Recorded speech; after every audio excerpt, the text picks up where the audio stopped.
Bueno, en este preciso instante, mientras escuchan estas palabras, sus cerebros están realizando una hazaña bastante difícil de hacer que ningún otro ser vivo en este planeta puede igualar.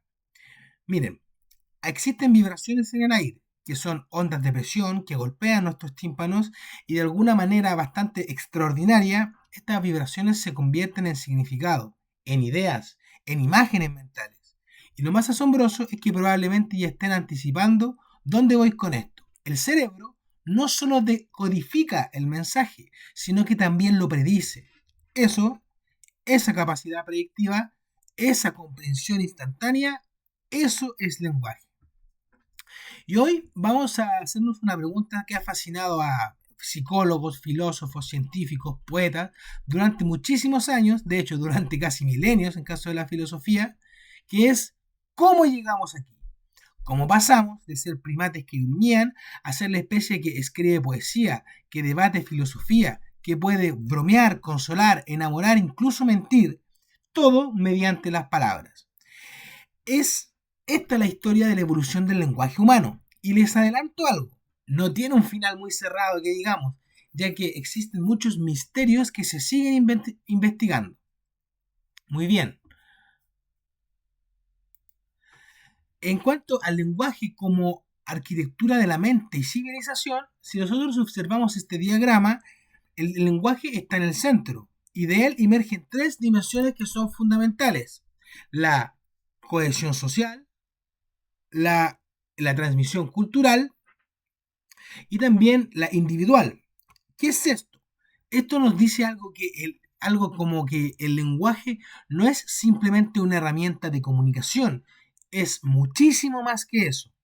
En cuanto al sustrato fundamental, en cuanto al sustrato fundamental sobre el cual nosotros somos capaces de construir un pensamiento abstracto.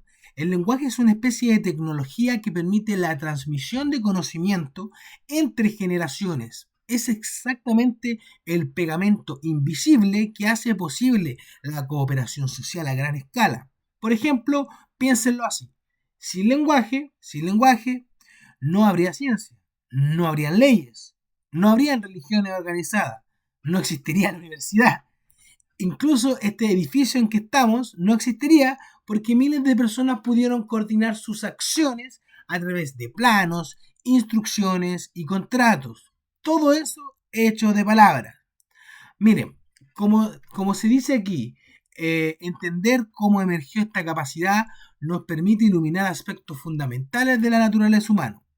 Por eso es que este tema convoca a tantas disciplinas lingüísticas, la antropología, la neurociencia, la genética.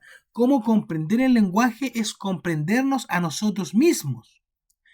Si continuamos ahora, si continuamos ahora, vemos que hay una definición integral, el tema del sistema, el símbolo y la convención. Bien, definamos el lenguaje entonces con mayor precisión. Si ustedes pueden observar aquí la definición en la pantalla, dice que el lenguaje es un sistema de símbolos convencionales, hablados, gestuales o escritos que permiten la expresión y la cooperación social. Si desempaquetamos un poquito esto, vemos que el primero, que es sistema, el sistema no es un conjunto aleatorio de sonidos, sino una estructura organizada, con reglas. Hay patrones, hay gramática, hay un orden en el lenguaje. Mientras que cuando habla de sistema de símbolos, la palabra símbolo representa que hay cosas que no son hechas en sí mismas. Por ejemplo, la palabra fuego no quema, pero sí evoca en tu mente el fuego. Mira, ahora vamos respecto al triángulo semiótico. Aquí viene lo más importante. Miren el triángulo de la diapositiva. Tenemos un símbolo, un intérprete y un referente. Esta es la relación triádica del significado. Luego vamos a lo que es convencionales. Esto es fundamental, ya que la relación entre la palabra y lo que representa es decidida unilateralmente, es arbitraria, es de una forma de cosmovisión que deciden cada unidad lingüística. Por ejemplo, ¿qué quiere decir que sea convencional? Que la relación y la palabra representen, y lo que la palabra representa, eso es arbitrario. Miren, un filósofo que fue Ferdinand de Saussure, que llamó a esto la arbitrariedad del signo, ya que no existe una conexión natural entre palabra y objeto. Si yo digo perro, todos recordamos un perro. Sin embargo, el perro no evoca la forma del perro, o sea, la palabra perro no tiene forma, no tiene una forma de perro. Por eso es que se dice que son convencionalizados. Por ejemplo, miren, ¿qué significa que sea arbitraria? Miren aquí en los ejemplos, la palabra árbol. En español, tree en inglés, baum en alemán. Estos tres sonidos son completamente diferentes, pero son para el mismo concepto. No hay nada en el sonido que se parezca a un árbol, ya que es pura convención social. Ahora abajo se ven los enfoques teóricos. El mentalista de Henry Sweet, el lenguaje como expresión de ideas y el estructuralista de Bloch y Trager, que es que el lenguaje como sistema de símbolos para la cooperación. Ambos capturan dimensiones que son complementarias, mientras que el enfoque mentalista de Sweet dice que el lenguaje es una forma de crear ideas, de formular pensamientos, o sea, de ideas en pensamientos y de pensamientos a oraciones. El enfoque estructuralista de Bloch y Trager habla más de la cooperación social y de cómo surgió ahí el lenguaje. Muy bien. Ahora, ¿para qué usamos el lenguaje? La respuesta puede ser un poco obvia, ya que sirve para comunicarnos, pero miren esta diapositiva. Esta respuesta es incompleta. El lenguaje cumple al menos 4 funciones fundamentales. 4 funciones fundamentales. Vamos una por una. Primero, la función comunicativa, pero con una capacidad única, que tiene la referencia desplazada. Podemos hablar del pasado, del futuro, de lugares lejanos, de cosas que no existen. Ahora mismo puedo decir, imaginen un dragón dorado volando por Rancagua. Los cerebros crearon ya una imagen. Ningún animal puede hacer eso aún, que se sepa. Y por otro lado, la función identitaria. Dime cómo hablas y te diré quién eres. Nuestros dialectos, acentos, vocabulario son marcadores de pertenencia, ya sea a una etnia, a una raza, a una región, a una sociedad. El lenguaje también funciona como nuestra identidad, nos identifica. Ahora, abajo a la izquierda tenemos la función emotiva, que es regulamos y expresamos emociones, construimos vínculos afectivos que van más allá de la lógica pura, ya que las palabras pueden consolar, herir, incluso enamorar. Por otro lado, acá la función lúdica e imaginativa es como la más entretenida de todas, ya que existe una especie de placer con la poesía, el juego de las palabras, podemos crear mundos ficticios mediante la literatura, realidades alternativas, todo esto gracias a esta función. El lenguaje entonces no es solo información, es identidad, es emoción, es juego e imaginación.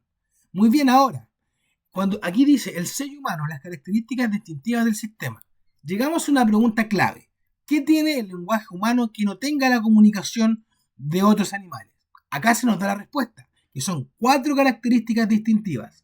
La primera es la productividad infinita, perdón, la adquisición universal. La adquisición universal. A diferencia de la escritura, el lenguaje se adquiere sin instrucción formal durante la infancia. Todos los niños con desarrollo típico lo adquieren espontáneamente, lo escuchan, balbucean y lo logran. Esa es lo que se dice la hipótesis del periodo crítico, ya que no hay una ventana, hay una ventana temporal óptima, lo que sugiere que estamos biológicamente preparados para el lenguaje, que viene codificado. Todos los seres humanos normoyentes y con una capacidad cognitiva estable desarrollan el lenguaje. Miren, ¿qué más? El simbolismo. Usamos elementos que representan entidades ausentes, trascendiendo la materialidad del signo. ¿Qué quiere decir esto? Que la palabra evoca lo que no está presente. Podemos planificar un viaje, podemos pensar en el futuro, podemos recordar. Este es un énfasis especial, porque además existe la tercera, que es la productividad infinita. Si ven la imagen del cofre y el árbol de las ideas con recursos finitos, que son los que están dentro del cofre, un número limitado de sonidos y reglas, generamos un número ilimitado de enunciados nuevos. La oración que acabo de decir probablemente nunca había sido pronunciada exactamente así, ya que si ustedes la entendieron, permite producir infinitas cantidades de mensajes articulando y con la combinatoria de estas palabras. Ahora, ¿qué más? La doble articulación. Los sonidos sin significado propio, fonemas, se llaman fonemas, estos se combinan para dar forma a unidades con significado, que se llaman morfemas. Los sonidos P, A, el sonido N, no significan nada por sí solo, pero cuando se juntan forman la palabra pan. Esta estructura de dos niveles multiplica las posibilidades infinitamente. Ahora, respecto a la brecha cualitativa. Miren esta comparación de lado a lado. A la izquierda tenemos la comunicación animal, a la derecha el lenguaje humano. La comunicación animal tiene tres limitaciones fundamentales. Primero, limitación temática. La limitación temática está restringida a la supervivencia, a la reproducción y al peligro. Es una atadura al presente. Las señales están ligadas a estímulos inmediatos, sin referencia desplazada y repertorio fijo. No hay productividad infinita. ¿Qué quiere decir esto? Que la limitación temática es principalmente orientada al apareamiento, al origen a las amenazas que existen, pero no son capaces de planificar algo los animales, excepto por esta pequeña excepción. Esta es una excepción bastante fascinante, ya que las abejas que se ven acá, un naturalista que era Carl von Frisch descubrió que la comunicación era bastante especial, ya que las abejas decían, o sea, comunicaban mediante bailes la ubicación del néctar. La orientación indicaba dirección, la duración codificaba distancia. Ahora, ¿qué significa esto? Significa que es referencia desplazada, pero que está limitada a un solo tema: comida. Hey, tú, abejita, mientras te bailo te digo, para allá está la comida. Y esto, por ejemplo, las abejas pueden decir dónde está el néctar mediante sus bailes, pero no pueden bailar sobre sus sentimientos. Por otro lado, ahora, a la derecha tenemos el lenguaje humano. Aquí sí hay referencia desplazada, ya que podemos hablar del pasado, del futuro, de lo imaginario. También hay recursividad, que quiere decir que hay oraciones dentro de oraciones, como muestra el árbol sintáctico, que pueden haber mensajes entre medio. Por ejemplo, el libro que el profesor enseña lingüística recomendó está en la mesa. Hay una oración, el libro que está en la mesa, y el del profesor que enseña lingüística está en la mesa. Hay dos mensajes dentro de una misma oración. Bien, concluyendo esta diapositiva, vemos que el salto evolutivo no es de grado, sino que es de clase, de señal fija a un símbolo flexible.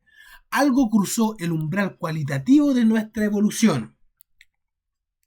Entonces, ahora vamos a ver un poquito de historia, que igual es bastante interesante, porque muchas culturas han visto su propia han dado su propia visión respecto al origen del lenguaje. Miren, por ejemplo, aquí tenemos esta diapositiva, nos muestra un cambio en el paradigma histórico. Arriba y a la izquierda está el paradigma mítico. Durante milenios, la humanidad vio el lenguaje como regalo divino. En Egipto, por ejemplo, el dios Tot, era quien creaba el dios Tot era quien creaba los jeroglíficos. En la India, la diosa Saraswati era la diosa del conocimiento y del habla. En el Génesis de las corrientes judeocristianas, Dios crea mediante la palabra. Se dice, sea la luz y fuera luz. Y aquí está la Torre de Babel, que dice que, o sea, se recuerda que en esta imagen, que la humanidad unificada construye hacia los cielos y que Dios los confunde mediante, por su prepotencia o por su intención de llegar al cielo. Dios confunde las lenguas en esta cosmovisión. La diferencia lingüística es consecuencia de entonces ¿de qué? Del orgullo humano. Miren ahora acá abajo, ya ahora todo cambia. Aquí vemos el giro darwiniano. Charles Darwin publicó El origen de las especies y nos dio la selección natural. Si las capacidades biológicas evolucionan entonces en ventajas adaptativas, o sea, para adaptarnos a la naturaleza, entonces el lenguaje tenía que haber evolucionado porque ayudó a nuestros ancestros a sobrevivir. Pero, ¿qué ventajas son precisamente de las que hablamos? Lea los puntos. Está la casa cooperativa, la coordinación y enseñanza, la transmisión de conocimientos, la cohesión social, incluso la negociación de conflictos. El lenguaje entonces es una herramienta de supervivencia que fue seleccionada naturalmente y que abordaremos ahora. ¿Por qué? Porque ahora nos pasamos a la neurociencia y también a la genética. Para que el lenguaje emergiera necesitábamos una especie de hardware o estructura adecuada, estructura física. Esta imagen nos muestra los requisitos biológicos. A la izquierda vemos un poco de neuroanatomía, donde hay dos áreas fundamentales: el área de Broca, el lóbulo frontal izquierdo, que se encarga de la producción del habla y el procesamiento gramatical de las palabras. Ahora, cuando se daña, las personas entienden lo que están haciendo porque es el área de Wernicke, que es quien lo hace, pero no pueden hablar fluidamente, ya que la planificación del habla y la producción y el procesamiento gramatical está dañado en caso de la fascia de Broca. Por otro lado, en el caso de la fascia de Wernicke, vemos que el área de Wernicke está en el lóbulo temporal y cuya función es la comprensión y el procesamiento semántico, es decir, de la oración, el significado. ¿Qué pasa? Que cuando se daña, las personas hablan perfectamente, fluidamente, pero su habla no tiene sentido. Noten algo más, algo que se llama lateralización, que es el predominio del hemisferio izquierdo para el lenguaje en la mayoría de las personas. Se dice que en el caso de las personas diestras, sin embargo, hay nuevos modelos, como el modelo de doble vía, que de Haycock y Popple, pero por ahora nos vamos a quedar con esta concepción. Si nos vamos ahora al lado de la genética, el gen FOXP2 se identificó estudiando en la familia CAE, que era una familia británica con muchos problemas del habla que eran hereditarios. Pero acá hay un dato bastante interesante, que es que la versión humana de este gen FOXP2 difiere de los chimpancés en solo 2 aminoácidos. Chiquillos, 2 aminoácidos. Y este cambio incluso se dice que se fijó en los últimos 200.000 años. ¿Y saben quién más los tenía? Los neandertales.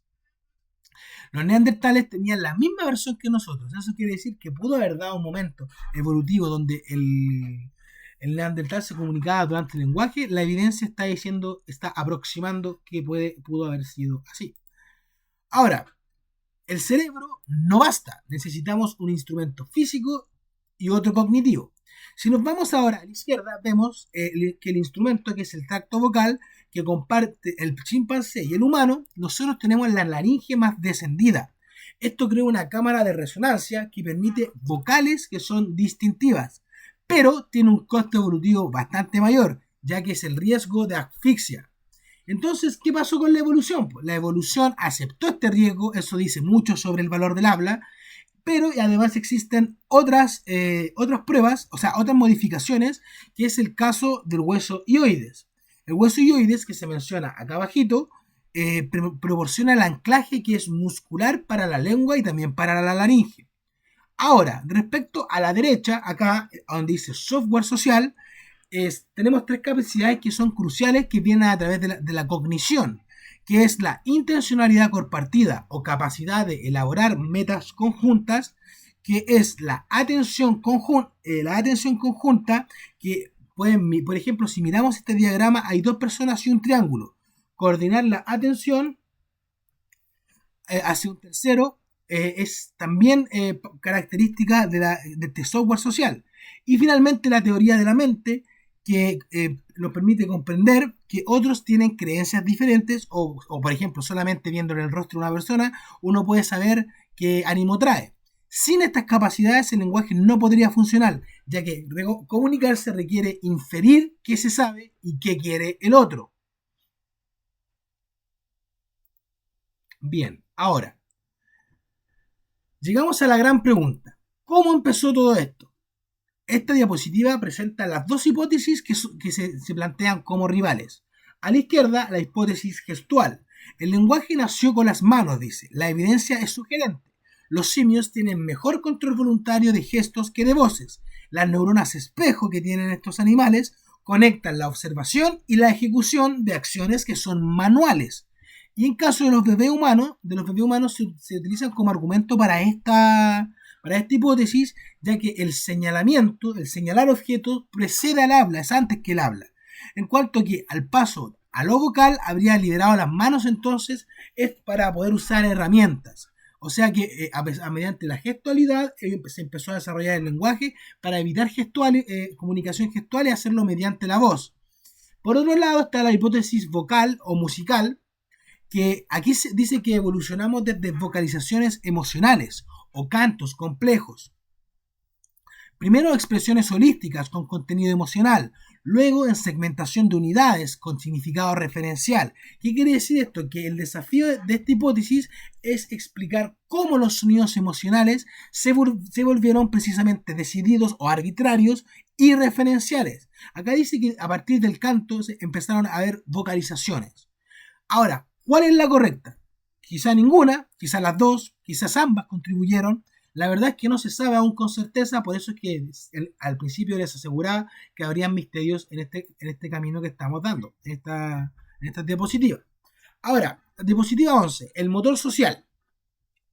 Muy bien, esta diapositiva nos presenta dos hipótesis fascinantes, muy, muy fascinantes. Miren, la hipótesis del grooming vocal, en primates se decía que existía un acicalamiento físico.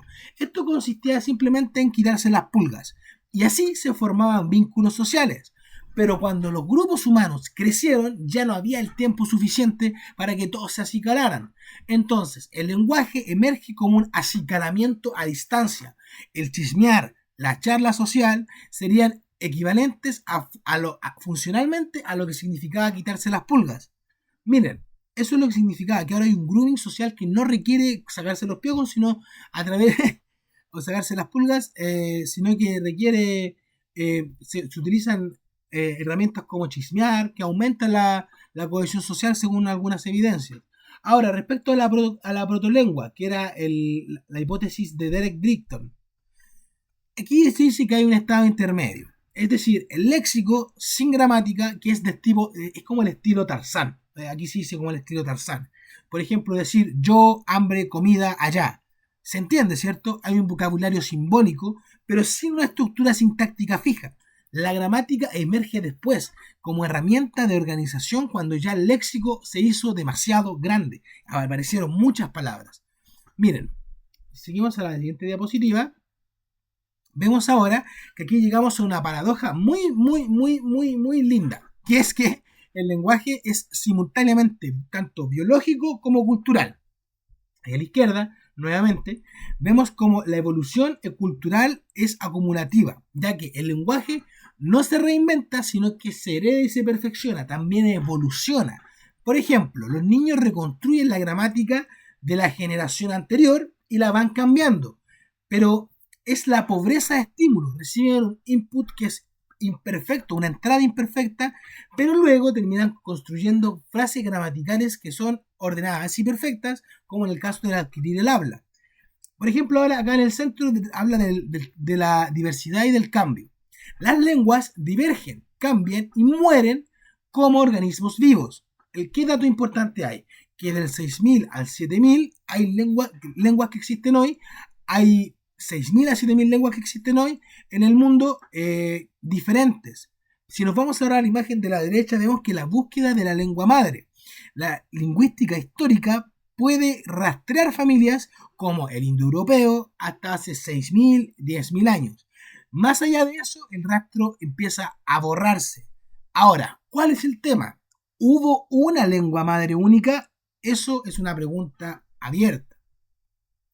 Muy bien. Ahora, nos vamos al arte, chiquillos, las evidencias arqueológicas.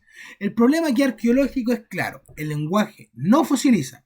No podemos escuchar a nuestros ancestros, pero podemos buscar un comportamiento simbólico. Miren estos tres objetos. Primero, las herramientas complejas. Requieren planificación, secuenciación de pasos, posiblemente instrucción verbal. Ahora, en cuanto al ocre y cuentas, el pigmento rojo y los adornos corporales que se ven acá, que tienen alrededor de 100.000 a 70.000 años, ¿Por qué importa? Porque decorarse implica un pensamiento simbólico. La cuenta no es solo una piedra, sino que representa estatus, identidad, permanencia. Finalmente, los huesoyoides, que son fósiles que muestran nuestra capacidad articulatoria, el descenso del huesoyoides, la presencia de una faringe más larga, todo esto, y una faringe más larga y laringe más corta, todo esto presenta evidencia. Y la diferencia en este caso está más abajo. Si hay simbolismo visual, arte adorno, probablemente ya existía simbolismo verbal. Ambos emergen de la misma capacidad cognitiva entonces. ¿Se dan cuenta que es muy curioso este tema, muy muy interesante? Vemos entonces, ya como síntesis final, llegamos al final. Aquí se muestra todo nuestro recorrido. A la izquierda se ve la síntesis, que es el lenguaje como resultado de una coevolución entre biología y cultura. El cerebro, la garganta por un lado, la interacción social por otro, ninguno basta solo. Lean la reflexión final. El lenguaje sigue siendo la herramienta definitiva que nos permitió hackear nuestra propia evolución biológica a través de la cultura. Ahora, a la derecha, acá se ve la frontera del conocimiento, el futuro de esta investigación genómica, comparativa, la neuroimagen, la inteligencia artificial, todo esto lo seguimos aprendiendo. Ahora, chicos, me gustaría dejarlos con una reflexión. En este momento, mientras hablamos, hay lenguaje, estamos usando el lenguaje. Ahora, hay algo vertiginoso en esto, algo como que llama la atención, que es como verse los ojos sin espejos. Cada palabra que he pronunciado, que hemos pronunciado en esto, es un eco de este logro evolutivo que traté al menos de exponer. Muchas gracias por su atención, chicos, gente educada. De a poquito iré mejorando estos videos. Les mando un gran abrazo virtual y nos vemos.